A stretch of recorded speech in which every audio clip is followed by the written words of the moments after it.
হয়, আমি নৈপৰীয়া হিচাপে আজি অনুভৱ কৰিছোঁ।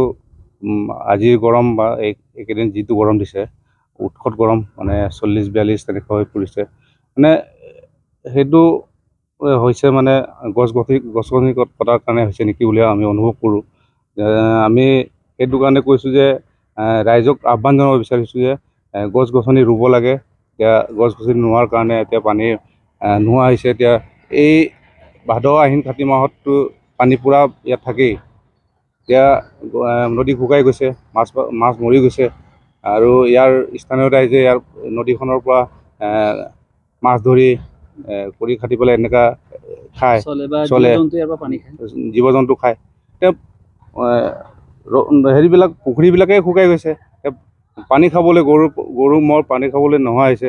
সেইটো কাৰণে এতিয়া আমি এবাৰ অনুভৱ কৰিছোঁ এইটো ভাল লক্ষণ নহয়, এইটো অশুভ সংকেত।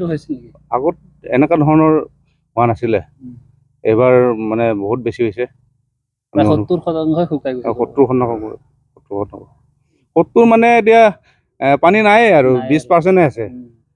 আৰু অলপ এনেকুৱা হৈ থাকিলেতো আৰু পানী পূৰা নদীখন শুকাই যাব, মৰুভূমিত পৰিণত হ'ব।